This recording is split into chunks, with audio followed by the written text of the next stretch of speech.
I'm excited once again to have you on. Thank you, thank you. But now it's not Chef Spencer Mills, it's comedian Spencer Mills. Well, I'm attempting some comedy. I wouldn't Right. say that I'm a comedian. I go up on stage and I get some laughs sometimes, so that's about where we're at. That's better than not get. Oh my goodness, not getting laughs at all. I remember this one open mic I did, and this guy either was drunk or just had too much confidence, and he went up there and said some bullshit for 5 minutes straight, and I felt so bad for him.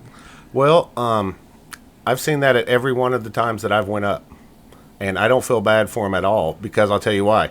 Even the ones who go up and don't do as well as they had hoped, I consider them to have a lot more balls than just the average person. That is true, because my first time, we'll get into your first time doing stand up, but mine, I I forced myself to go. I just kept telling everyone I'm going to go to open mic this day, so I had more of an accountability with other people. So I was driving there and I was telling myself it's going to be scary, but once I do it, it's going to be the best thing I've ever done. And got there, put my name down, and went up. I said some jokes that I wrote down in my comedy class that I didn't get to perform, and got some laughs. It was really Nice. yeah, thanks. It was really good, and already having like stage presence, because I feel like I can speak in front of crowds really well. I feel like that was a big factor of it going as smoothly as it went. Of course, not knowing how your jokes are going to be portrayed or even accepted, like as in funny. But once I feel like you just hear that one laugh, you get a little more comfortable. But how was your first time, and what made you decide to do it? Because I remember last time we met, you mentioned something of it and put it in the group chat. And was like, yeah, I'm thinking about doing comedy. And then a couple days later, here's my first comedy thing. So I was like, I'm very proud of you. But yeah, I just wanted to know how that all started. And you can hit Well, this mine was a lot different than yours. My first time I went up, it was basically the only people that even knew was me and my girlfriend. That was it. Why don't you go ahead and talk for a second so I can hit you? Yeah. So him and his girlfriend was talking about comedy, and they enjoyed. Thank you, because I am not a good improviser. No, really what it was, I've always wanted to do stand-up comedy. When I was a kid, I lived with my grandparents while my parents were in the pen. So one of my little joys was staying up. If I watched the news with them, then I knew that the late night shows would be coming on.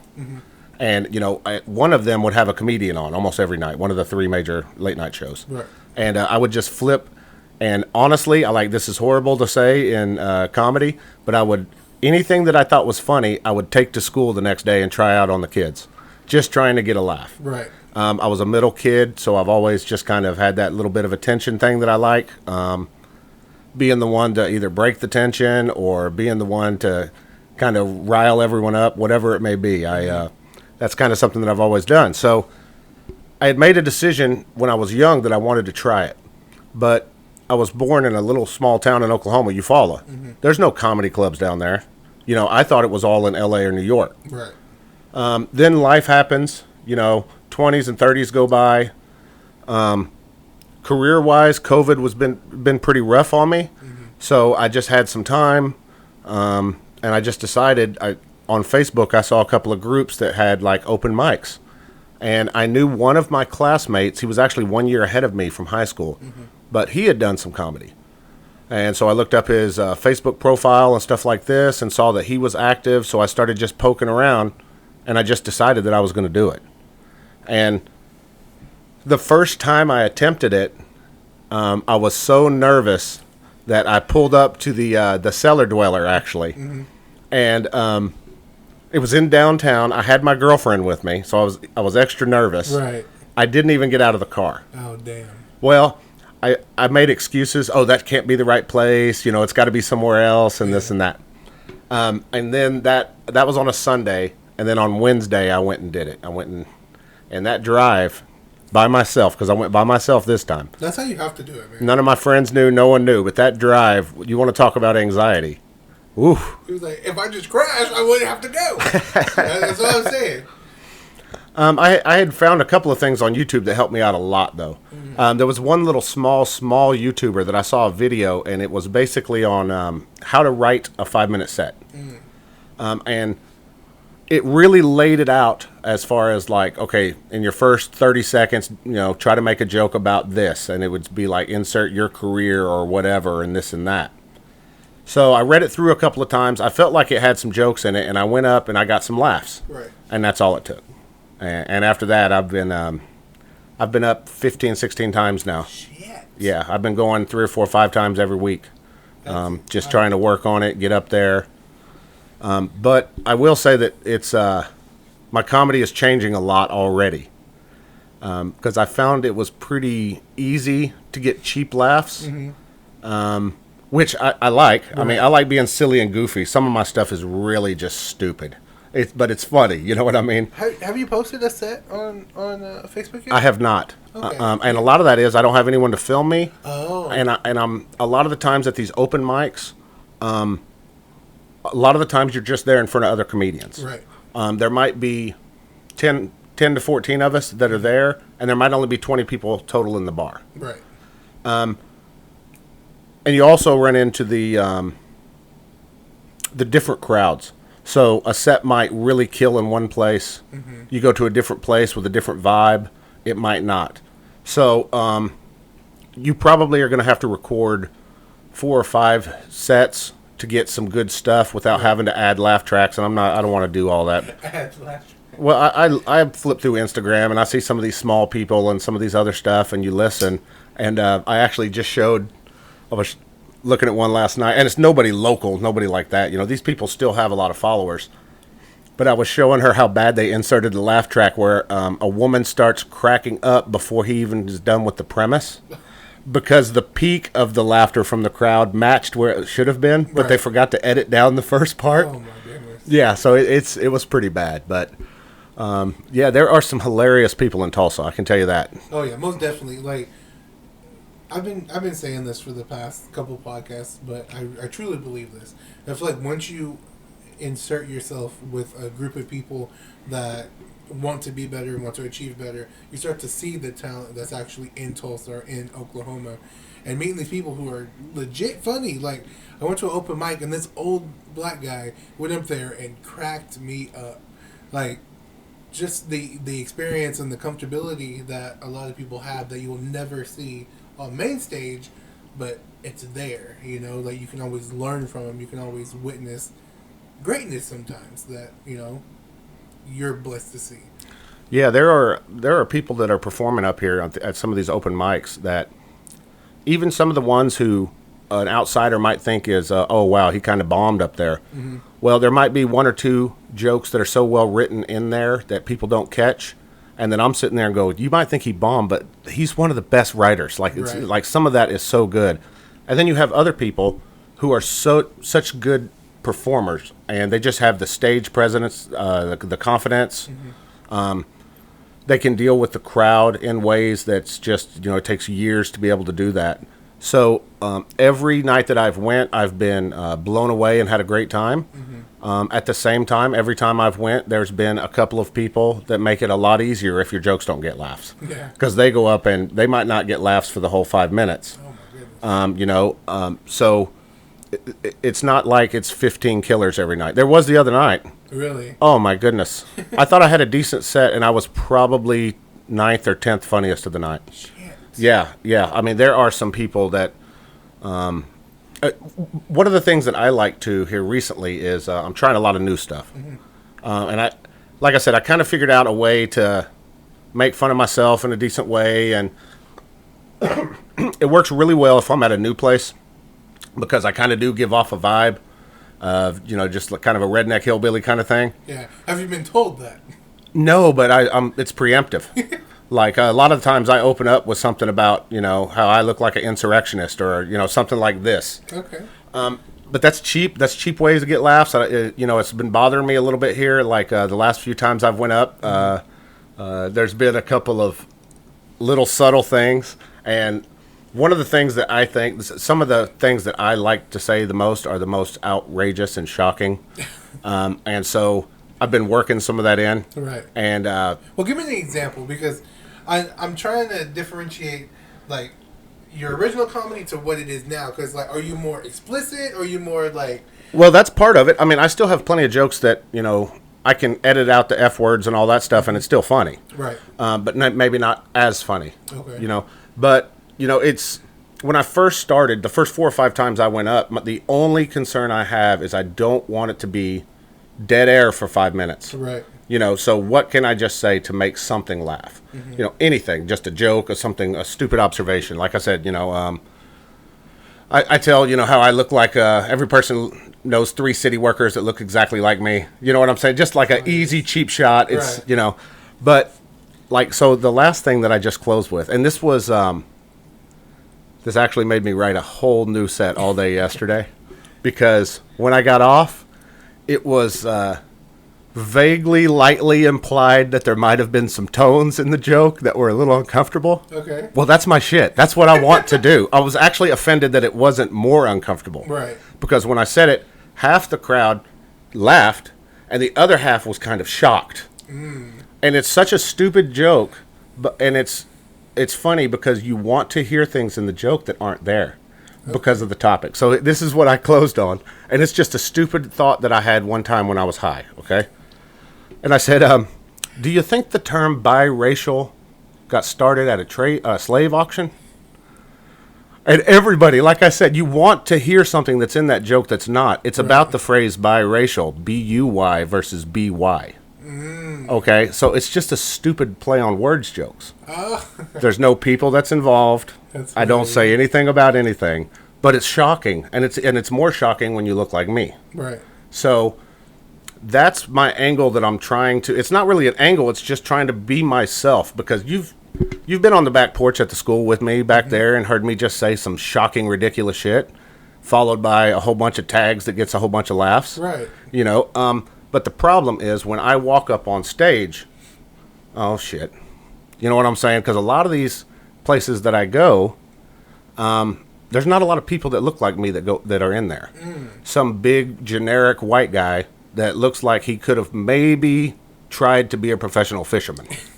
Like, I still don't know how professional fisherman is a thing, because it's basically just luck. Oh yeah, well no, don't. You're gonna bring the white side out in me if you keep talking about some hunting and fishing. But see, one of the things that I have that's a very, very unique perspective is when my parents went to prison and I was 8, I moved in with my grandparents. Well, all of my friends lived in the hood, and it was 2 blocks over. Mm-hmm. So I basically spent the time from when I was 8 years old on living around black people. Right. And so it's one of those things where it's shocking for people to kind of look at me and like, but that's easy to translate whenever I can talk to a person face to face or we're in a little small group. Right. Because most of the time, once we get into those conversations, you already know kind of who I am. Mm-hmm. I am a big, bold personality, but I mean, I don't have any malice. I don't talk down about people and things, but I'm going to say the shit that's happening right in front of my face, and I'm going to say it the way that I see it. Right. So what I'm working on now is getting that out on stage. Mm-hmm. And it is difficult, but I've been kind of working up to it by, I've watched so many videos and heard so many comedians that I consider good on what the hacks are as far as expediting your time. Mm-hmm. So there's a couple of places that I go that I do really good at every time. I don't want to just go to those places. Right.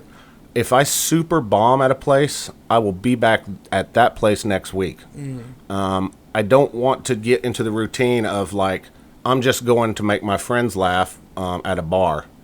I want to go and meet complete strangers and make them laugh. Right. And then also have people who are just like, yeah, this guy's a funny guy. He says crazy shit. Mm-hmm. But it's real. So, yeah. I mean, I notice comedians like that.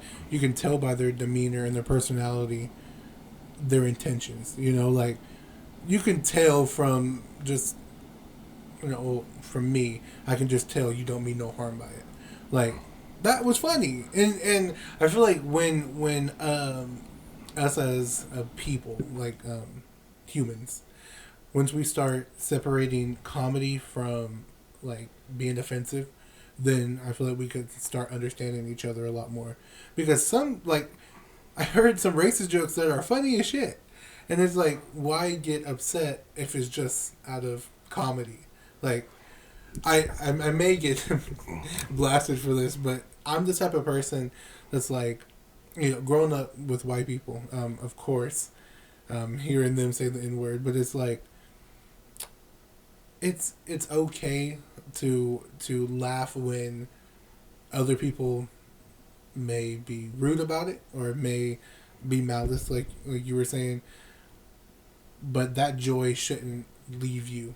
Like if you turn it into a positive, turn it into a joke, then I feel like you can overcome a lot of stuff, and that's why I love comedy so much, is the range and the characteristics you can build from it. So, yeah, I like that you said that, and I feel personally that people will understand where you're coming from with that. Well, I think so. I think the more I do it and the more people, it's real cliquey in Tulsa. Mm-hmm. The comedy scene in Tulsa is very cliquey. There are a lot of crossovers, and everybody, even the multiple groups that I've ran across, they're all funny, and they have some funny stuff.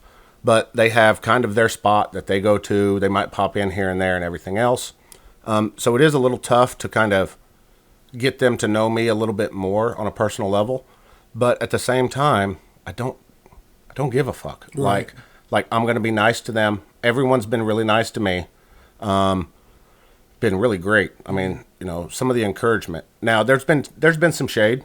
That's okay. Really? I'm a big boy, but there's been a lot of people that I respect, and I respect for what they've done on stage. Mm-hmm. And that have come up to me and been like, man, you've got something, keep it up. So I appreciate the hell out of that. And I'm not even in the top whatever list you want to make of Tulsa. There's some killers out there. But the other thing I did want to say too is I don't care what the topics are if it's funny. Mm-hmm. I do think there is a difference between being mean and being funny. Right. Sometimes meanness can be funny, but not. I don't want to be someone who's picking on those who can't defend themselves. Right. I'm also. It's a lot different when you're doing these open mics on some dangerous material than it is if you're, let's say, like Chris Rock, David Spade, some of these guys, because when they get done with their material, they go into the green room. I go sit with the people who just got pissed off at me. Yeah. So, that doesn't bother me that much. Mm-hmm. And like I said, it was awesome. I did feel like I got the reaction I wanted the other night because as I was coming out, there's another really, really funny comedian named Miss Treese. If you haven't had her, you should have her. She's really funny. Okay. And she came up and gave me a hug, and she was like, I love that. That was hilarious. So, that's... I'm going to say what I want to say now. Mm-hmm. It's going to take a little bit, and it's got to be funny. It's not just, I've heard a couple of TED Talks at some of these open mics. Really? I'm not going to do that. We can do that at my table. I'm not going to tie up the mic for somebody who wants to try something, Mm-hmm. But the other thing is there's a lot of shocking things about me that people don't, like the other night I started off and I told them, I said, here's the most shocking thing you guys are going to hear tonight. I'm a Democrat. And people just kind of look at me and they're just like, what? Like, they're so confusing, right?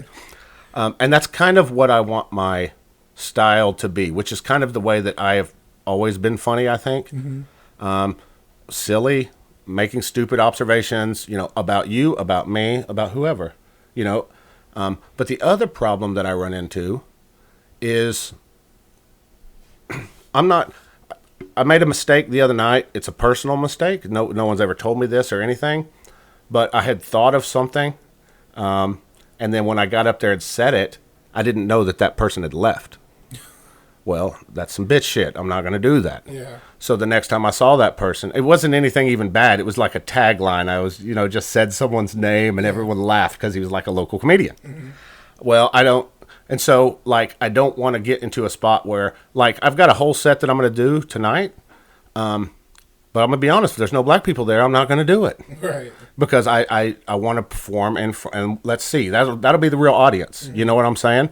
I want a mixed group of people, everything in there, and let's see who finds it funny, who doesn't. Right. And a lot of time, if it's not funny, it's my fault. I didn't make it funny enough. I didn't present it good enough. But it has been awesome, and it really has changed my mindset. I'm always looking for the laugh now. Yeah. Everybody just needs to calm down a little bit. Right. So you were telling me that you looked at this video and it showed you how to set up a 5-minute skit or performance. What was it called? Yeah, a 5-minute set. Set. There we go. I called it a skit, and Roy Johnson, my comedian coach, was like, "It's not a fucking skit." That's the worst actual thing you can say. I was like, "Well, excuse me. Well, you're teaching comedy classes, so I guess it was more of a skit for you." Well, a skit's something that eight-year-olds do in Boy Scouts at the camp out. Yeah. So okay. So tell us how you set up your jokes. Like, do you think of something real life, and then you just filter in the major details and leave out some stuff, or because starting comedy, I thought everything comedians said was true, and sometimes that shit is made up completely. So is that how you do your comedy? Some true, some false, or tell us how you set up a joke. None of it is really false. Now, I might combine two stories from two different people. So, maybe something happened to you and it was similar to something that happened to me. Mm-hmm. And both of those things are funny. So I'm going to put both of them together. Hilarious. Okay, so, there's some bending, if you will. Now, there are people who do completely fake stories, which that's fine. That takes a creative mind to come up with that kind of stuff. And then there's another comedian that I know of that I've actually talked to outside of the place, and he said that he never wants to embellish. He might slightly exaggerate. If it was $50, he might say 70, but he would never say 150 because that's completely just a lie. Right. So there's all different kinds, and as far as writing, I've written just in the 2 months I've been doing it. I've written so much stuff, and most of it's not going to be any good. Maybe if I believed in it more and spent more time on it, but sometimes it's a random ass thought. Right. Like I can't even explain how I came up with the biracial thing. Like my brain is just, it's ridiculous. Right. And that's what it takes to be a good comedian is thinking differently, thinking outside of the box, making people uncomfortable to where when you go up next time, they're anticipating that feeling because now they enjoy it. It's not a bad feeling anymore. Yeah, there are times when my girlfriend is just, she'll look over at me and go, what are you thinking about right now? And it'll be something ridiculous like, did Jesus whack off? Like, dude, like I can't explain it. Like my brain just travels down these roads. So sometimes what I'll do is I'll just write down something ridiculous and then just see if I can come up with something. Sometimes I write a sentence that I know is not funny at all. And then I look at, is there stuff that I can tag off of that? Right. Then sometimes it's just completely out of the blue for no reason. That something will just hit you. You'll be watching TV, you'll be walking down the road and see something ridiculous, and then you'll third step that where you're just like, well, what if this? And the next thing you know, I watched a bum fight a tree at downtown Tulsa, and the tree won. So it's normal everyday stuff that other people see too. Yeah. Which one of my favorite jokes that I've heard, because of the style of the writing. It doesn't seem that funny, but I found it to be such a brilliant joke because the comedian says, and this is not my joke, he says, what would it be like, if you were Bill Gates and then you became single again, and you just go up to a woman and say, how would you like to go any place, anytime, anywhere?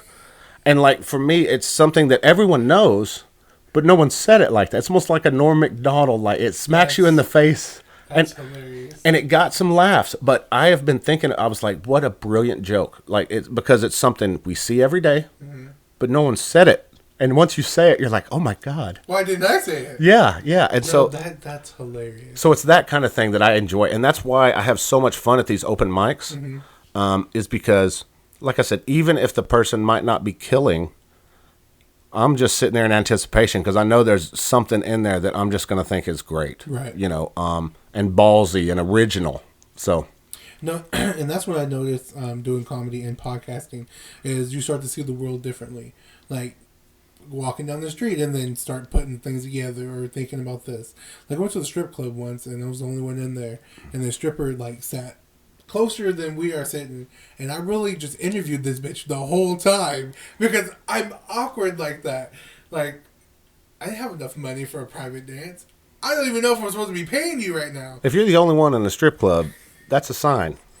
What was it, 11 o'clock on a Tuesday? No, it was like 4, 5, something like that. You know, the phone has porn, right? No, it was a whole spill. But yeah, man, I tell you, I bought this bitch a $50 bottle of water, or 25. I think it was 25. Pissed me off. So, like I said, I don't want to get kicked out of this motherfucker because I don't know how much money I'm supposed to spend or not. So the bartender walks up to me. It's an old lady. She's like their pimp, right? She comes up there and she's like, you want to buy the lovely lady a drink? And I'm like, yeah, that's cool. She's like, all right, it'll be $25. I'm like, fuck it. All right, bet. She comes back. She was like, yeah, I don't drink alcohol, so they just put this on my tab or some shit. I'm like, that's water. That's $25. You paid $25 for some water at a strip club, yeah. And you didn't even get to drink the water. I did not. I knew a guy who paid $90 for a double blowjob at a strip club in Tulsa, and I said I didn't realize it cost money to get an STD. That shit was ridiculous. It was over there it was the old whatever it was, the Aviator or whatever off of like Memorial and Admiral or whatever. Okay. Yeah, where they have all the tire shops and stuff now. Yeah, there used to be a pretty shady strip club over there. Yeah, that's pretty rough. Yeah, man. But yeah, like I was saying, it's just you start to get a different understanding of the world and how things correspond and how I feel like, to me, easier life becomes because now you get to see it in its simple form. You don't get to see it as just overwhelming or, aggressive. Like, sometimes shit that happens, like war or something, you can always make something funny out of it, and people who can differentiate comedy, like I said, comedy and real life stuff, truly lives, I feel like, a better life. Like, shit, if I was a Ukraine person and Russia came and attacked me, that would be the only thing I had left, and yes, sorry that I get so passionate about comedy and just no, I get it. Just excite me. Like, I hate that people come after these comedians for saying shit. Like, we won't get on this topic, but like the Kyrie Irving thing. I don't know if you heard about that, but it's like about the anti-Semitic movie. Right. The anti-Semitic movie. Right. I saw the title and I read a little bit about it, but I don't know anything about the movie, and I do know a lot. Like, I've spent way too many hours researching the Middle East as far as Israel, Palestine, and all of the thousands of years of problems in that region. And I don't know why anyone would just get canceled over a movie promotion unless it must be pretty rough. Like I said, I haven't seen the movie. Yeah, me either. So I don't know exactly what all's in it. But I just don't understand why Kanye, no one told him about Mel Gibson. Like, because Mel Gibson just got vanished out of Hollywood over his anti-Semitism about 10, 15 years ago. Really? Yeah, it started, he got pulled over. It went on some drunken tirade about, the Jews running everything. And then I guess they thought that the movie The Passion of the Christ, which I also haven't seen, so I'm just saying what they say, basically, is that it's supposed to be fairly anti-Semitic with a bunch of tropes and stuff like that in it. And so he's basically been vanished up out of Hollywood. So I don't know why Kanye thought that he could get away with it. Yeah, man, I don't know. But see, I'm the type of person that's like, if you don't like what I post or like what I say, you don't have to follow me. That's me too, exactly. And like my friends, I'm sorry, they upset me a lot. Because it's like, oh, he has a platform, he should be more. When does a celebrity ever sign a piece of paper saying, you're going to be a role model, you're going to have this, this, and this? My job is to play basketball. My job is to be a comedian, whatever the case may be. And if I'm doing that job well, I don't feel like my personal life should interfere with that at all. And, going back to comedy, that's what I feel like is a big punch in the face to just happiness and how much the world wants to divide people so much. Like the can I say gay community? Is that a thing? Or can I? Because I don't want to say the letters. I don't want to mess up. Look at who you are looking at. You're wanting me to speak for the community? No, I didn't know if like gay community was like appropriate. There's a community. Okay, of those. Okay, anyway, but it's like if you just found anything, I understand. See, the fact that you're so hesitant to just tell me what you are thinking is one of the reasons why I'm trying to be more authentic on and see stage. what's crazy? I'm black. Like I should be able to say anything. Well, here's the thing: if you just move on with your sentence, you know what I'm saying? Like there was no malice there. There was just some, I'm not sure if I'm saying this correctly. The gay community, and then move on. Yeah, I feel you. You made it really awkward. I know. I feel like that's what get people canceled. Is the hesitant. But anyway, I think it's about authenticity. I think that's what it's all about. I mean, politicians, comedians, celebrities. I don't mind if I don't care what cause it is. Mm-hmm. If that is part of who you are. Like, I'll give you an example that drives a lot of people crazy is like Kirk Cameron. At the height of his fame, he went full born-again Christian mm-hmm. and kind of really burned every bridge that he had in Hollywood. And he hasn't backed off, and he's still doing his movies. He's, these small movies, small budget and all that. But that was 30 years ago, and he's still the same person. So I'm not saying I agree with his stances on all of this stuff. I just agree with him being him. Mm. So if Dave Chappelle offends someone, don't spend another dollar on Dave Chappelle. Right. I mean, that's one of the things about the capitalist system is voting happens in dollars. Walmart would never have gotten so big if people didn't trade all their dollars to that company. Right. So I'm a believer of that. I do understand. I have a weird view on all this because I don't like groups at all. Any type of a group, you tell me I'm supposed to support that group blindly, I don't like it. But people, I have a lot of empathy for people. Right. So when I talk to a person, I can understand a lot of things that my appearance might not. Mm-hmm. I've had a lot of shit happen to me too. I don't wear it on my sleeve. But if we're going to have a personal conversation, we might be able to get into it. Right. You know what I'm saying? So I'm a big believer in you can vote just by spending the money or whatever. I think that a lot of these negative publicity that people are doing, it's funny because that you bring this up because even today, I don't know how many people who were complaining about who got elected from both sides, but they're either showing that person's name, tagging their Facebook profile, showing a picture of them. And I'm just like, oh, you don't want this person to be in office, but you just help promote them. Basically, yeah. You shared it, you commented, you know what I mean? And so I think it's just an outrage culture, and I think we're seeing it kind of slow down. I mean, obviously America's not perfect. We've been fucked up for a long time. We're going to be fucked up for a long time. Right. We are minimalizing some of that. But people have got to just have a laugh. I mean, I see people that I know in person that in 5 minutes I can have them cracking up and they can have me cracking up. And they're making 4-paragraph posts about their stance on politics when they might have had to Google which one was Roe and which one was Wade. Right. So everybody just needs to calm down a bit. That's all I'm saying. Yeah, because I didn't know shit about shit. That's all I'm saying. Like, you can have your opinion, but if you haven't researched it, like, take it down from a 9 to like a 4. Yeah, and that's the thing is like ignorance plagues a lot of people's minds, especially when it comes to sensitive topics such as that or the stuff that Kyrie was doing, and it's like we don't come from a place of logic. We come from a place of emotion. Like if you actually sat back and was like, well, maybe he shared this for the people who look like him, regardless of the anti-Semitic messaging behind it. Maybe it could help a young black boy think he can be great, or a young black girl think she can be something better than just, whatever the stereotypes that lead with that.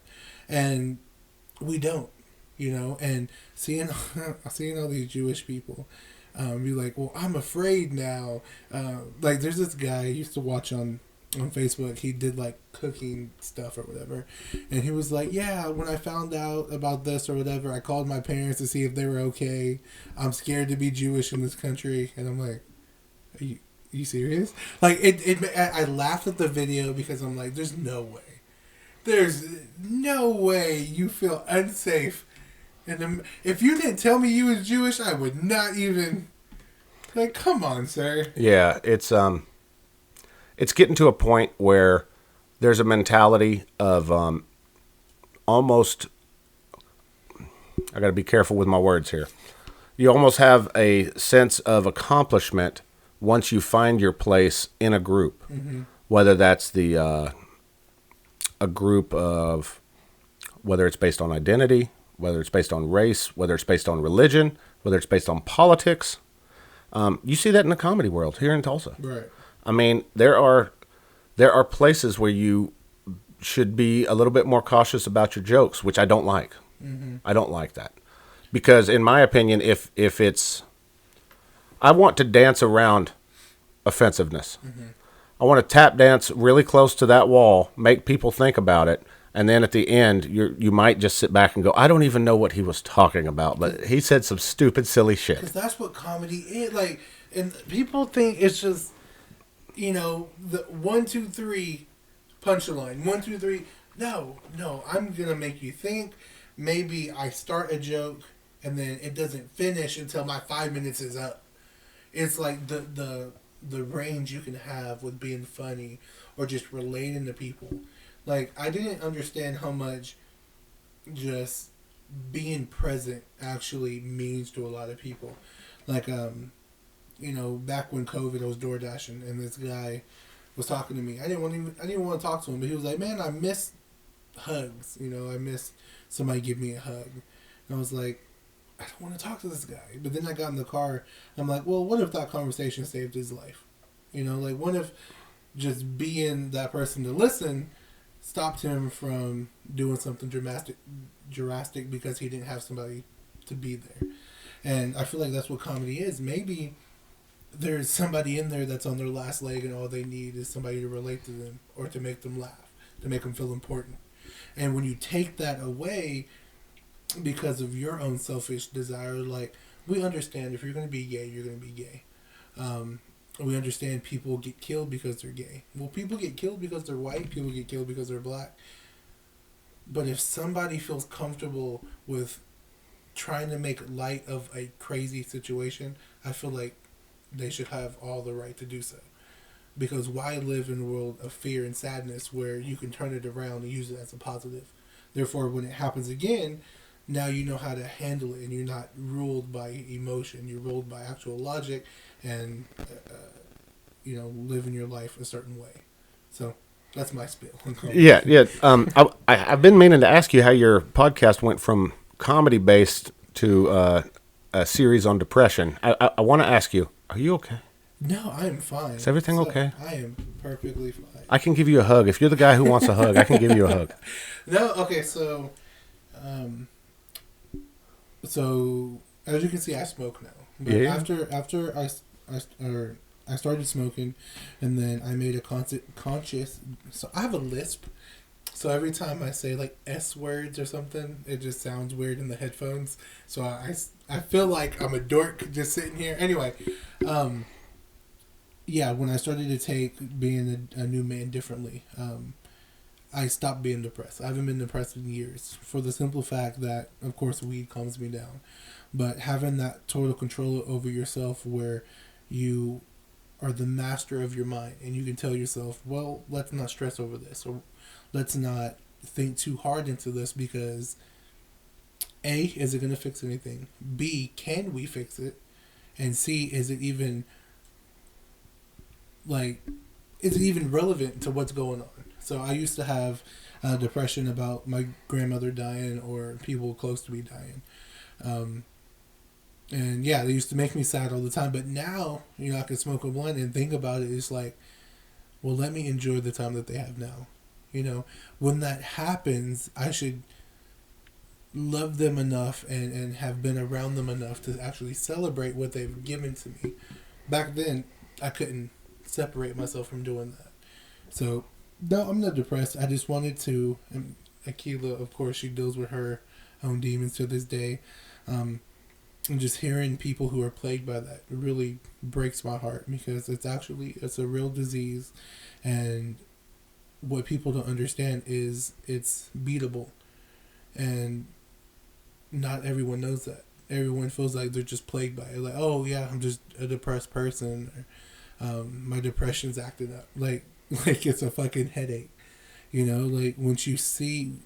Well, that's the problem. A lot of it is, and this is happening all across in every kind of every topic you can think of. People are taking words that have meanings and giving them different meanings. So, for example, everyone from time to time is going to feel depressed. Right. Okay. And so when you say suffer from depression, it generally means a chronic situation. Mm-hmm. It doesn't mean something occasionally because something bad happened and that's the appropriate response. Right. But that goes back to people being so sensitive about language. I say sometimes if I say things that you might find offensive, it's because I'm stupid or I haven't learned, or maybe I use a word that's comfortable for me to say. And I'm not talking about the big band words. Mm-hmm. I'm not talking about that. But sometimes people might think that I'm flippant on something like mental health or something because, I've had some spats of, not great, but that's a personal thing. Mm-hmm. And I'm not going to get up here and sound like Tom Cruise on the couch and talk about how glib you look. Okay? So all I'm going to say is that, there are people who have studied for years and years, and I think that anything that helps someone become a better person, whether it's therapy, whatever it is, whether it's whatever flavor of religion you believe in, right. If the equation equals you're now a better person, keep doing that shit. Right. And to be honest with you, leave me out of it. Yeah, it's weird. Like I got my own shit I'm dealing with over here. I'm telling you, I had my friend on yesterday. I've known him since I was in second grade, but he's from Puerto Rico, and he was saying when I came down here, I noticed how divided people were, and that's why I trying to live my life differently, or I speak to people in a certain way, because it's like mentally I want to start seeing everybody as equal, seeing everybody as. Well, then you need to take my philosophy and just say that everyone has to prove it. Yeah, or I just hate everyone equally. So. Well, I don't hate everyone. I'm skeptical of everything and everyone. Mm-hmm. Until as you should, man. And until I see someone. I give people the benefit of the doubt. I'm always nice to people when I meet them, or I try to be. Mm-hmm. And then generally, the course of our relationship will be determined by your response. Right. So if you're an asshole to me, well, I've been a chef for 20 years. I bet I can out-asshole you. You know what I'm saying? Right. If you're nice, we are going to have a blast, and I'm going to try to make you laugh all the time and try to be silly. You know what I mean?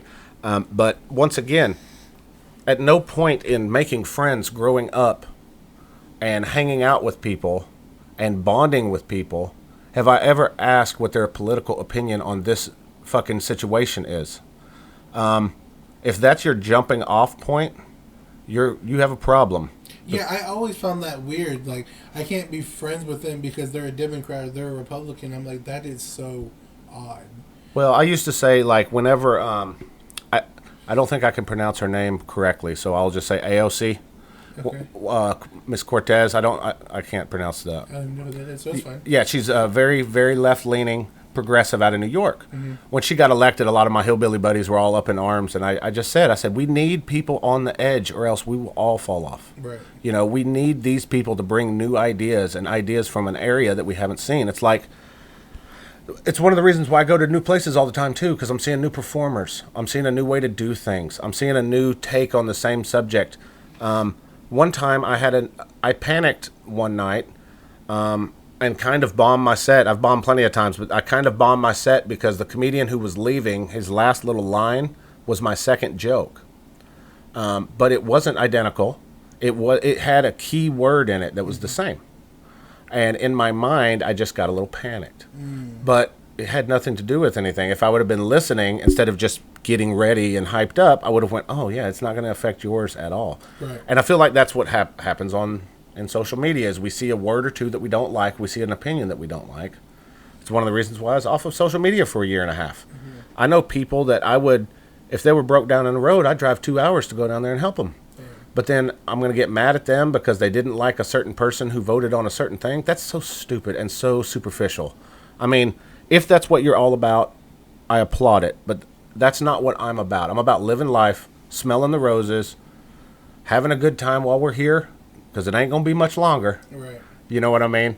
So I don't try to get caught up in too much of that and try to take it too serious. Yeah, I always find it odd when people are like that as well, because it's like a Democrat can get elected and we think they're just aliens from what we believe, not knowing that they have a family just as you have a family. They love their children just like you love your children. Mm-hmm. All because they may disagree on abortion or disagree on gun laws doesn't mean they're not thinking the best interest for the people that they love. And I feel like once we just come to that conclusion that we're just all trying to survive, we're all trying to make a way for our children, our grandchildren, and once we come together in that, then we start to accept, okay, well, give us this, and then, you can implement your stuff, or, vice versa, and then we'll just start playing off of each other, and you can see more of a growth. Well, and that's, and that ties into Comedy Good because, if you're doing what you want for your family and what you think is right, Mm-hmm. I respect that. If a comedian says a series of words that they thought would get a laugh, I respect that. Even if it's an offensive topic, you know what I mean? Even if it's something that it's going to make you uncomfortable. I think there needs to be a little bit more uncomfortable in this world and have these borderline discussions about stuff. It's actually one of the things that I do like about politics is I will pick on both sides. So, like, if I'm around a bunch of people who I know are Trump supporters, Mm-hmm. I'll try to, like, ask some silly questions. Like, why would a guy who has so much money worry about people who have no money? That's odd. Just things like that to rile them up. And I do the same exact thing to the left. The day after the Supreme Court decision, I was working with someone. I like her a lot. She's a good person. But she goes on a tangent, 3 or 4 minutes, which I understand the emotional connection to that issue. I get that. But her tangent ended with something about castrating all men. And so my response was just, I don't remember. Which one was the woman in the case? She had no idea. She went and Googled it on a break. So it wasn't that I was saying my opinion. Yeah. It was just going, you've got $100 worth of anger and about 31 cents worth of knowledge. So we need to kind of like just get on the right thing. I appreciate people who are fired up about subjects, Mm-hmm. but I can talk about anything and I can make either side argument. But I want people to just have a good time while we're here. Yeah. That's pretty much it. Yeah, I like that you say that because these 2 videos that I saw, one, this guy was talking to Trump supporters, and he was just asking them questions, and they just blindly answered, like as a Trump supporter would, and like he would ask them dumb questions that Was it Jordan Keplinger or whatever? I think he does a bunch of those interviews. Yeah, I think so. I watch some of those sometimes. But yeah, he was just asking them off the wall questions, and they were just going for it. And it was like, yeah, people just follow the everyday norm. But then on the flip side, this guy went up to black people and was like, "Who said this racist quote?" It was either Donald Trump or Joe Biden. Wow, and most of them was Joe Biden, and they were so confused. They're like, "Well, really? He was supposed to be blah blah blah." And I'm like, exactly. Regardless of, what I believe or what you believe, when people start filling themselves with knowledge, then you're not control. Like Kanye said this a while back ago, but he was like, telling me because I'm black I should be a Democrat is the racist thing you can say to me. And that's what Joe Biden said. He was like, you're black. Who else are you going to vote for? Like, I'm the guy you vote for, basically. And I'm like, that doesn't sound like the move for me. You feel me? So I try to look at things logically. Because why not? Why be led like a sheep? Why be just blindly following somebody who don't even know your name? Well, especially, I don't want to get too deep into this, but there's never been a politician that's been around. There of the tens of thousands that we've had that's run through this country, there's a small handful that actually were doing it from goodness in their heart, and I don't think any of them are alive anymore. Right. I think everyone from both sides has their own interest, whether it's their specific district, and it's not. It's not worth. I would never get into a fist fight about any politician. I mean, it is insanity because these people would not do it for you. Right. You know what I mean? I will get into a fist fight for some guy that I've known for 2 weeks in person because I could tell that he's one who would do it for me. Right. You know what I mean? And there's never been like I said, small handful of politicians in the history of this country. And it's also, I love when I see things like this is the most divided that we've ever been. The Civil War called. Okay? I was And about said, to say the same thing. calm it down a little bit. Okay?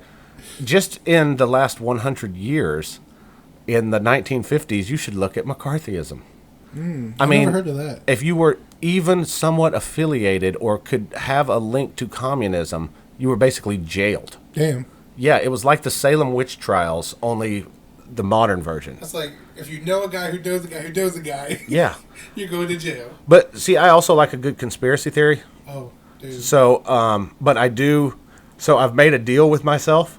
So there's a couple of sites that I go to, and they have some good conspiracy stuff, but they are also political, like different. They'll have different stories.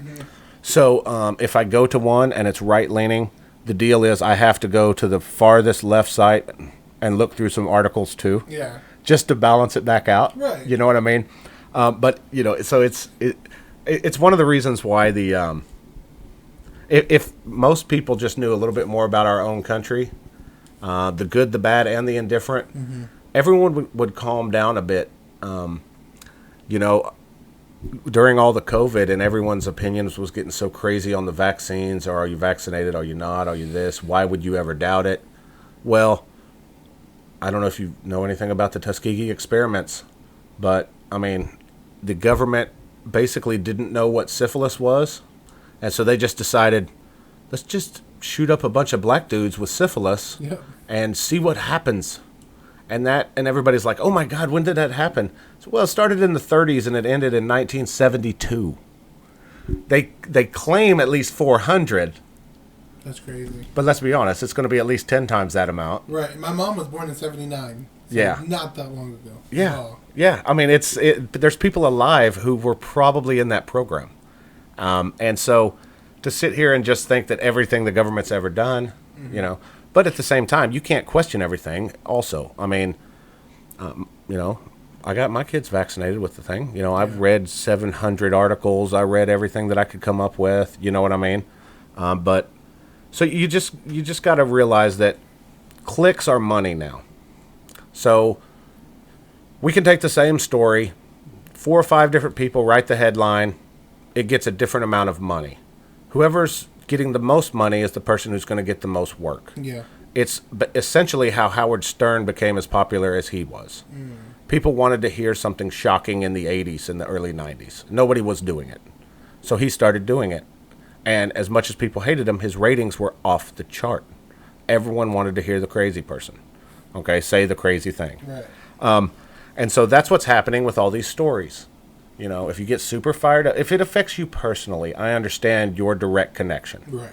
But if we're talking about the flow of Russian oil into Germany, I'm going to need you to have a little bit of just regurgitation. Right. Why does that affect you? How, you know, what are the positives and the negatives? You know, They just be like, gas prices. oh my gosh. What about gas prices? Look at them go up.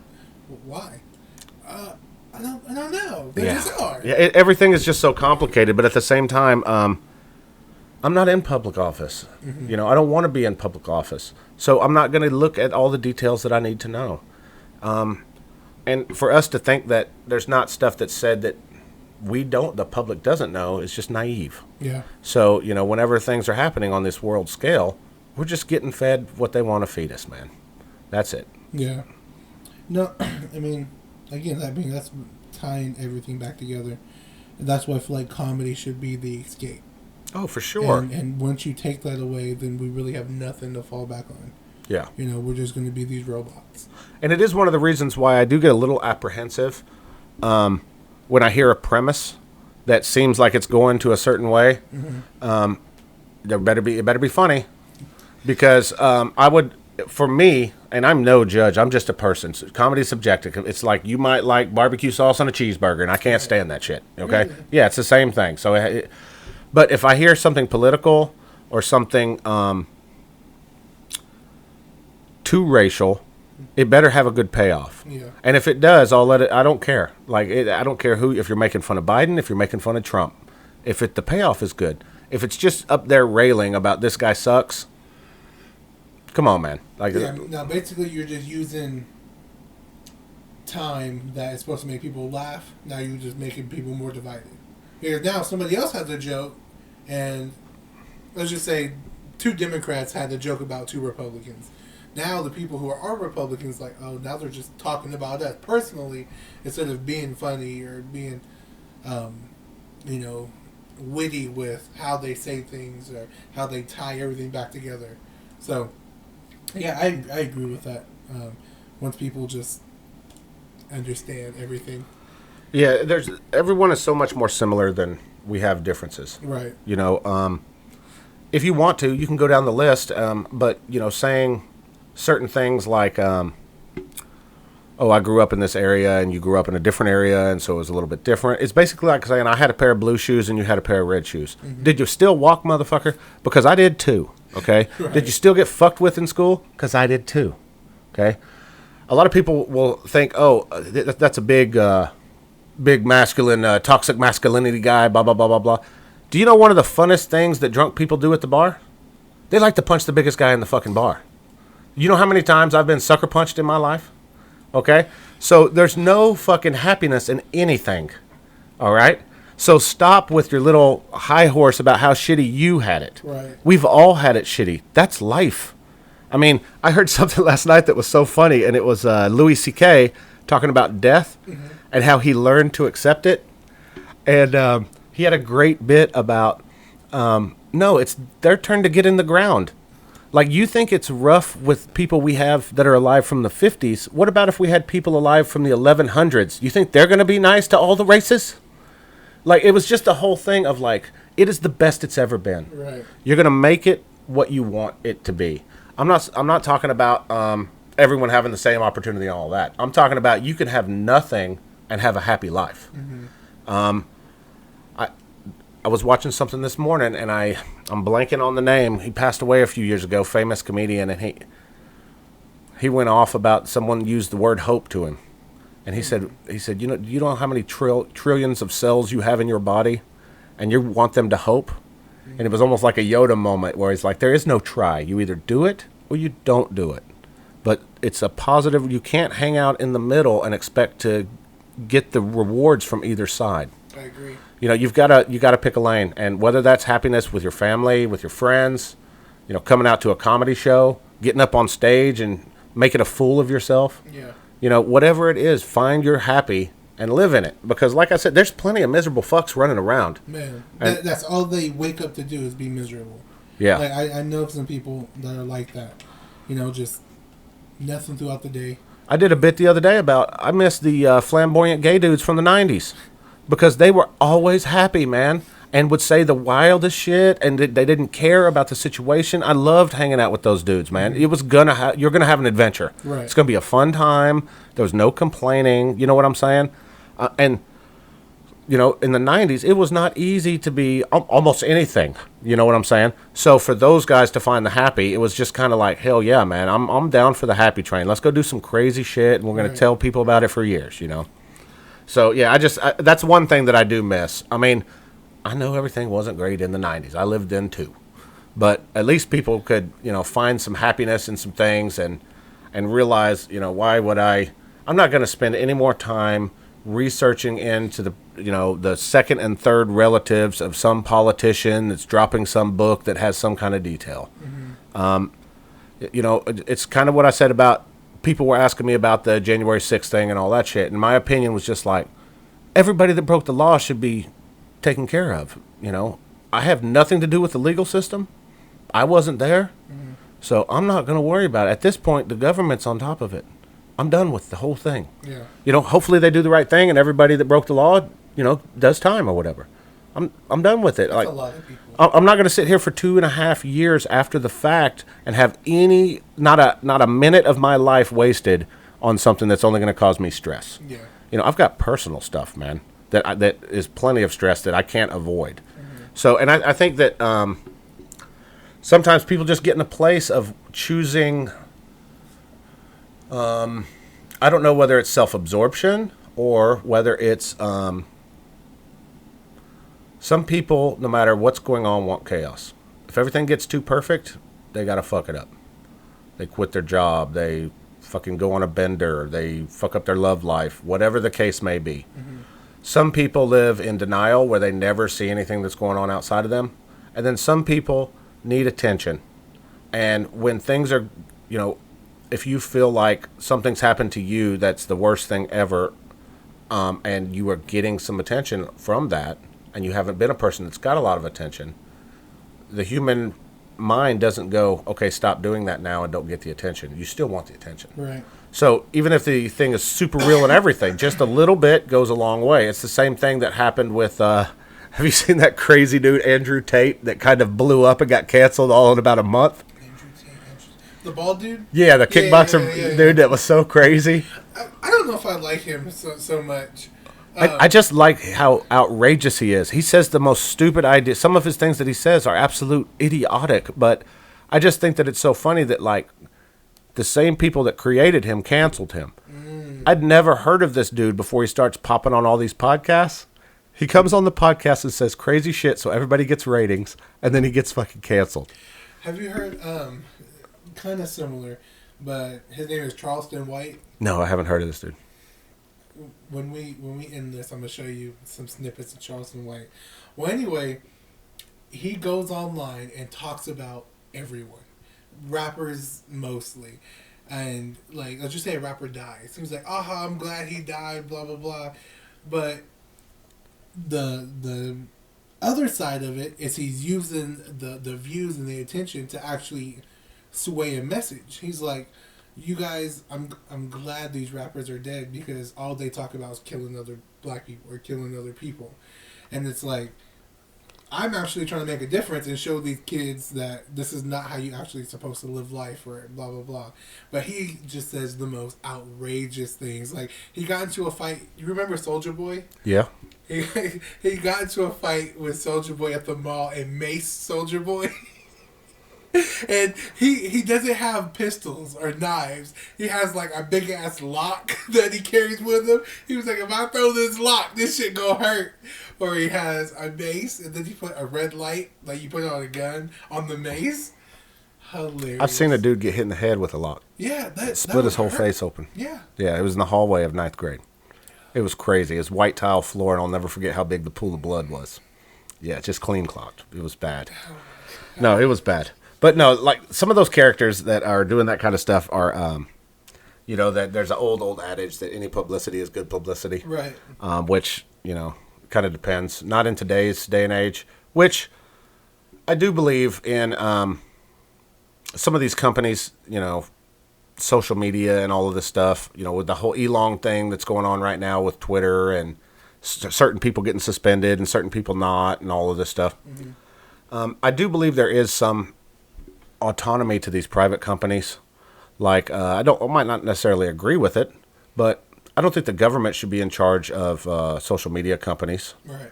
You know, that's kind of like a private entity. It's weird. It would be like if the government controlled how many texts you could send through Apple. Like, like it's two things that don't really go together for me. No, that does make sense. It's just I made an app that other people can use. Yeah. Why is it federal? Yeah, I never thought of that. Well, the problem is because Americans are entitled. Mm-hmm. Like, they use these words like utilities and stuff like this. Like, I mean, even like internet and stuff. Basically, they subsidize everyone to have Wi-Fi and internet and all of this kind of stuff. And it's just, we feel entitled to all of this stuff that, so as we gain a little bit of entitlement, we feel like it's ours. Mm. It's actually one of the problems that podcasters face is that once they get real big, people have spent so many hours listening to them, they feel like I don't remember what the term is, but they feel like they know them in real life. Like they form this. It's not like a psychosis, but it's some kind of a weird thing where they feel way more too comfortable. Where you wouldn't, if you were to go up to like, let's say like a Bobby Lee in real life, you just, hey, I'm fan wave and all this kind of stuff. But because of like these podcasts and people are starting to get these relationships where they're kind of disillusioned as to like they think they're friends with these people. And I feel like that's happening more and more as we stay home more and more glued into our devices. Because there's not very many people that are going to spend, like, how much time a day do you spend on YouTube? An hour? Yeah. Have you ever spent an hour watching stuff you didn't like and didn't agree with? I know. Exactly. And so I'm a huge believer in freedom of speech, and especially in comedy. If you don't, just boo them. Just boo them or don't laugh, or they'll get the point. Yeah. Because no one's going to go up 5 times in a row, not get a single laugh, and get booed the whole time and think that they're hilarious. Yeah. You know. So yeah, I will say this though. You also do need to read the room. Like I wouldn't go into the point is to make people laugh. So I wouldn't, like I said, I wouldn't go into a room of all one particular race and just pick on an opposite race or say things that are cheap laughs that I know I can get. Yeah, you just hear from the back, yeah, F them. Yeah. Like that's a different thing as far as free speech. That's just meanness. Right. But if you have a joke that's funny, and I'll even if it's just a little funny, I don't care how offensive it is. You know, that's me. And if I did find it too offensive, like I said, I just stopped participating. I don't know. I might leave if I was in a paid event and it was so bad, or if it was targeting, you know, disabled children or something crazy where it's just like a defenseless group. Like that's insane. But at the same time too, some of these insult attack things are brutal, and they are going places where I've actually thought that there's going to be people who do not like each other after this. Damn. Yeah. So when the comedians are amongst the comedians, you can say whatever you want to say. It's just a couple of different environments and a couple of different situations and topics. You know, I've heard, I think I've heard about every word. No N-bombs. I do have an N-bomb joke, and let me tell you, that was a rough day. It has nothing to do with the word. It's one of those things, again, where I said, don't you think that Japanese people get offended that the phrase N-bomb has nothing to do with Nagasaki? It's just a stupid play on words. But I realized halfway through the night that I'm walking around with a piece of paper that just said N-bomb on it. I was like, please don't drop this and leave this at the bar. if found, please return to Spencer Mills. Yeah, exactly. The guy in the hat. Yeah, the big redneck guy that's going on in a minute. Yeah. It was the first thing written on my set list was N-bomb. That's hilarious. Yeah. So I haven't heard that, but I've heard every other word. And it wasn't, none of them were used in a way that was attacking. Okay, yeah, because I was about to ask. And not frequently, by the way. And that's the thing, is like, how do you differentiate the comedian from the person? Because From the act? yeah, And that's another thing, too. And it's interesting. I have had a couple people, I've had one in particular, I'm not going to name any names, but I've had a guy slip out of his character to me when we were outside talking, and he kind of realized it and went back into character. But he is also a tremendous performer. And then there are some people who go up to troll. So it is interesting. A lot of people's acts are pretty close to who they are. That's where I want to be. I'm not there. That's where I want to be. I want to be where I'm comfortable enough that I'm up there saying things in a way that people who have known me for 20 years is like, yeah, that's Spencer. That's him, yeah. Yeah, that's Spencer. You know what I'm saying? And that's one of the reasons why I kind of got away from that. I mean, I have a couple of shows coming up. I am sure I'm going to make fun of myself about being a hillbilly in these shows because there are some things that I get laughs from. This is one of the first times I've put up. I've got a showcase coming up, so I want to do well at the showcase. But this is also why I'm going to be playing between here and then and there, seeing what works, what doesn't work. Yeah. And see, man, like, sometimes you just have to, like basketball, for instance, a 3-pointer is more than a layup, but sometimes a layup is what you need to win the game, Yeah. or a free throw is what you need to win the game. Well, it's a lot easier to airball a 3-pointer than a layup. That is So true. you know, it's more chance, more reward, and that's Right. I'm going to take some big swings and see how it works out. So Yeah, like Joe Coy. I like Joe Coy, but he just talks about his Filipino parents. Or for an his hour and a mom, half every time, every set. And He's funny. He's very, and, yeah, very and funny. people still like that, but I'm like, take that away. Is he actually who he is? You know? Yeah. And I don't want to get to the point where I heard a comedian say it once about like guys like Bill Hicks and George Carlin, tremendous writers, tremendous performers, you know, world class comedians. But you never left one of their shows feeling good about yourself. Like you weren't leaving laughing and in the car reciting jokes back and forth. right. So as poignant as they are, and you know, hitting the social topics, getting in there, you know, talking about the stuff. I don't want to go that way. It's a little bit too preachy to me. You know, like, yeah, there's a way to present that same material, but I would want to be a little bit more silly about it. Yeah. And make people think, yeah, true, but also they're thinking in between the laughs and like, or they're thinking, I can't believe I laughed at that. Yeah. You know what I'm saying? That thing. Especially, you know, people got some alcohol in them. Like, you have to be really bad not to get something, you know? And, I mean, people are there to laugh, you know? That's Sometimes. the thing. That's At true. some of Like these- the girl at the person who tackled Dave Chappelle, that was premeditated. I did a show. It was an open mic. I'm not going to name any of the comedians that were there. I went up first. Did not do well. It was the same material that I've used other places and killed. But of the 12 people that were there, 10 were comedians. There was only one couple that was there to see comedy. So you had to dial into what they thought was funny. So I think 15 of us went up, and there might have been 31 laughs the whole night. Damn. Yeah, and it was there was people from out of town who had showed up, and so they're just sitting in the back writing. You know what I mean? So yes, it obviously feels great, you know, when you get laughs, and it doesn't feel nearly as good when you don't get any laughs. Right. But there's nothing crazier than you that. need to observe the environment. No one was getting laughs. I saw at least 2 of the people I think are the funniest people in Tulsa that I've seen. I haven't seen everyone, and they didn't get any laughs. So it was the crowd, you know, and the comedians kind of went to each other afterwards and kind of said, "Hey, you did great. That same set would kill somewhere else. This was a shit crowd. You know, don't worry about it." Yeah. So you do have to have some thick skin. Right. Which helps, you know, it does help to have like myself, to be able to, you know, I played dozens coming up, so we would sit there and just basically you just make fun of each other until somebody gets mad enough to fight and they lose.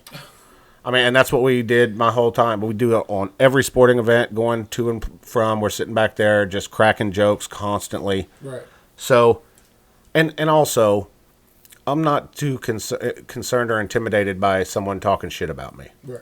Like, because I know when it's real time, you're not going to come and say that to my face. You're just trying to be funny. You know, you're not worth my time. So, but I've learned a lot already. I love it. It's awesome. There's zero money in it, which is not great. I mean, but see, that's where the love come from. Like, there's no there's no money in this for me, but I'm still, like, I've been up for 14 hours already, and still, you know, wanting to do this. You know, I have one tomorrow. I have another one with another guy Saturday. So it's just the love of it and the experience that come with it. I feel like that's what separates people who do well and actually get the big money than people who are just in it and then mediocre for years. Yeah, I mean, obviously anybody who starts something younger is going to have a much better chance just because you're going to have more time, more experience at that craft. So, I mean, with you, just keep at it, man. I mean, you're getting better. Thanks. You do go pretty dark sometimes. There's sometimes where I'm listening to it and I'm just like, Jesus Christ, I feel like shit. I mean, dark? Like, what do you mean? Like, I say, You want to know the truth? I'm Yeah. here to bring the truth today. sure. I was super uncomfortable with how you started with Sherry. She did not seem like she wanted to be talking about her sexuality, and you would not. You were sitting there like a 15-year-old boy, just smiling. And I was just going, oh, I am so uncomfortable right now. Oh, no. Like I don't know. Now I don't know. I don't know her at all. I've met her one time. She's very funny from everything that I've seen. She was very nice whenever I met her. But just the body language was a little rough. Well, she did mention she had a girlfriend now, so she couldn't say everything. Well, and I was forgetting that as I was talking to her. Yeah, and that's what I'm like. Sometimes, like, some of it is awesome. You get people, you're in there and you talk to them about real meaningful things, which, like I said, is a little shocking to me, just because I knew you the longest when you were a bit of a different person. Mm-hmm.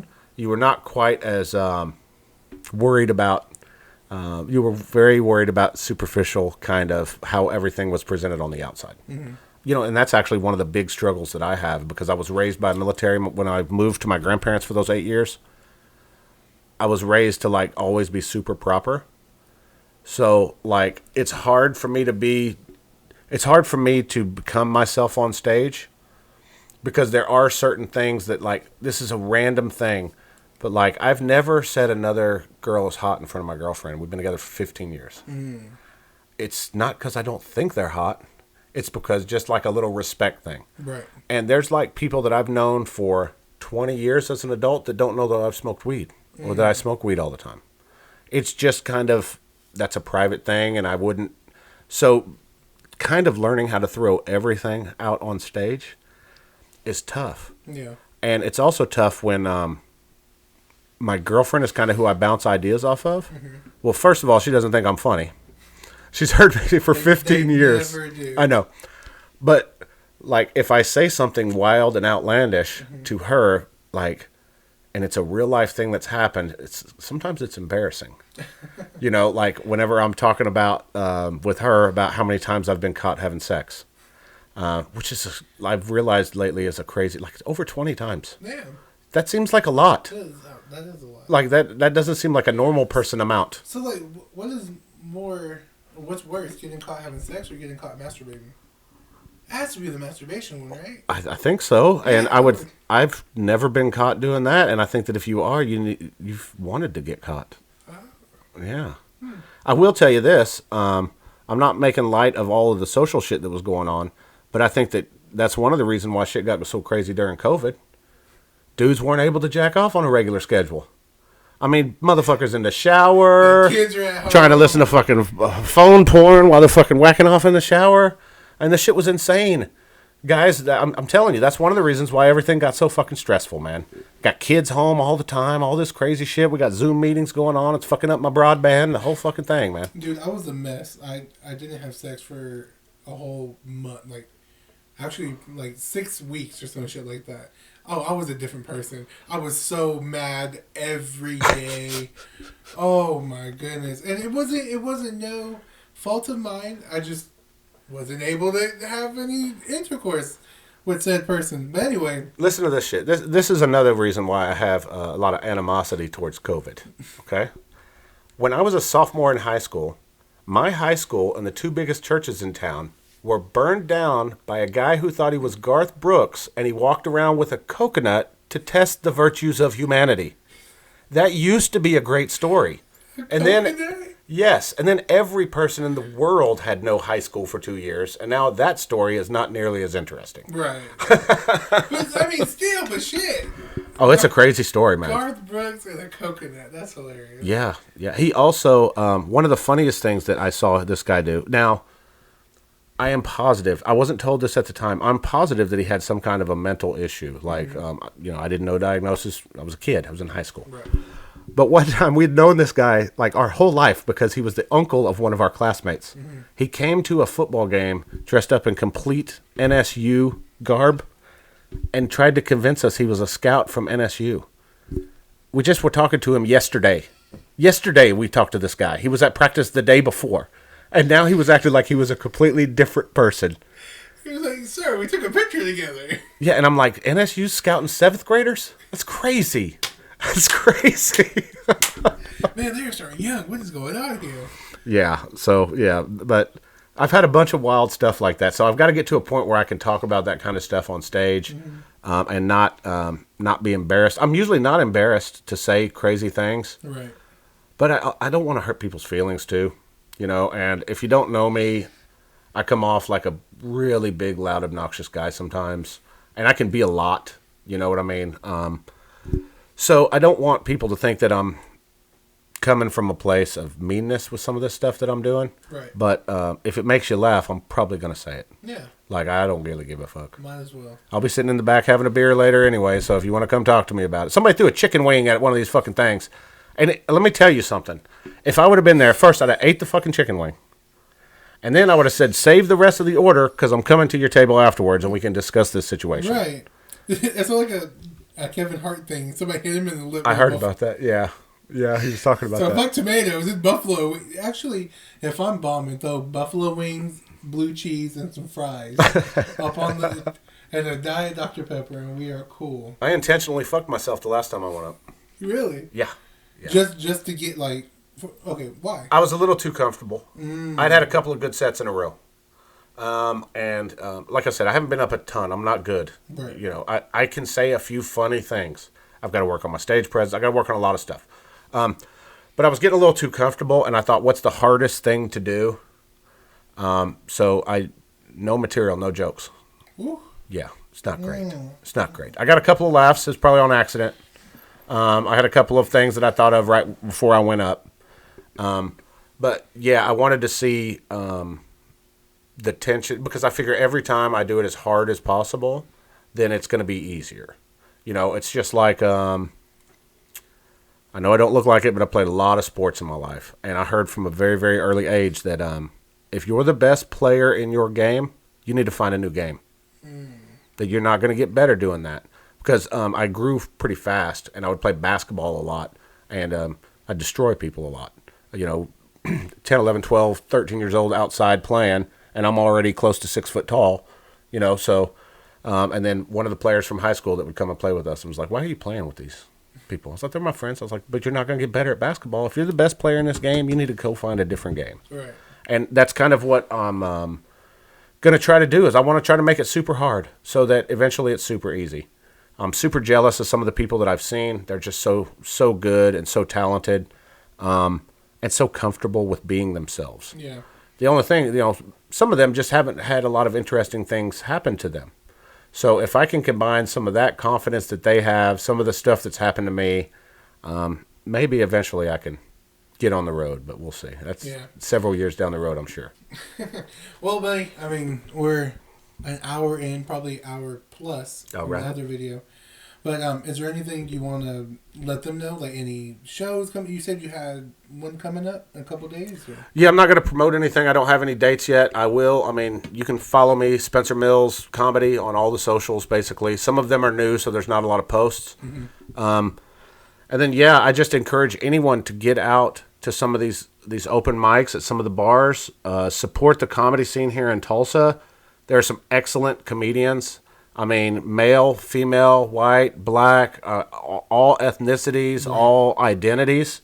I mean, there are some very funny people, and we can't do it without the support of these local bars to be able to do it. So if you see something, if you're out somewhere, if you happen to be somewhere and they're doing a comedy show, give us some fake laughs for $1. We'd love it. Yeah. Man, and probably some nice drunk women there, too. So, if you make somebody laugh, you can probably... Oh, I forgot to tell you. I got to see a free-range titty for a first time in a while. Really? Yeah. It was the same titties, but First time in a while. It was the same titties, but I got to see 3 titties. It was 2 the first time and 1 the second time. Okay. Yeah, and it was black titties, so it was super exciting. I don't get to see very many black titties. So it was nice. That was fun. Shout out. I appreciate it. Shout out to Black Titties. Well, I had come to the conclusion that I would never be flashed again in my life. I'm in my 40s. I look like this. Like I'm not. So yeah, to see some free range titties was nice, man. It was awesome. And see, that's what. Like, I'm not a real big person, and like, of course I like having sex. I like looking at beautiful women, but it's like I can't go to the strip club. I am so awkward at the strip club because looking at them, they're twerking on this person or dancing or whatever. They have no emotion on their face. And I'm like, I can't get into it if you're not into it. It's like, you just here now, woman. Like, I'm just here for the chicken wings at this point. Well, yeah, that's, my thing is, quite a bit of age gap between us. My thing is they can't even look borderline close to 18. I cannot deal with that. I'm not sitting here saying I like 75-year-olds, but I need some development in certain areas. I feel you. You see what I'm saying? And so and I actually went to this was years ago whenever they first opened Twin Peaks. Okay. The first year that they were open, my boss, we had a big sales meeting there one time and we brought in some clients, and I was uncomfortable the entire time. Really? It was not like, I don't care what, if they want to work there, I don't care. It's not my life. It's not my business. So I could care less. But for me, plus I was there, I was like 28 and everyone I was there with was 50 or 60. Yeah. And I'm uncomfortable in that scenario. No, that makes sense. Yeah, it felt very, very hostile, if you will. Like they weren't grabbing and slapping, but they were saying things, and I'm like, that's like your granddaughter's age. Yeah. Like it was. Yeah, I can't. That's too much for me. Well, shit. When you have money, you can go anywhere, anytime, any place. There you go. See, that's where it goes from. All right, everyone. Thank you for watching this video. Laugh more. Enjoy life. Show a free range titty to a comedian every once in a while. They will appreciate it. I will definitely take titties. Just send me titties. I don't even care if they're your titties, as long as they're not man titties. I don't want any in the DMs. Yeah. I just want to see them in open air public. That way, there's no way that people can think anything shady. It's just 10 feet of distance. Just flash a tit and move on. That is true. A lot of people do begin putting in scandals. Well, all right, everyone. Dude, I really appreciate it again. Hey, no problem, man. Anytime. I have super high hopes for you. All right. So Thank you. Do this again. Yeah, I will definitely try to go to the open mic with you. It's been a while, so I may be hella nervous, but it'll be a good time. All right, that sounds great. Thanks All for right, having me on. of Spencer course. Mills Comedy. Thank you. From us to you guys, may your pain be champagne.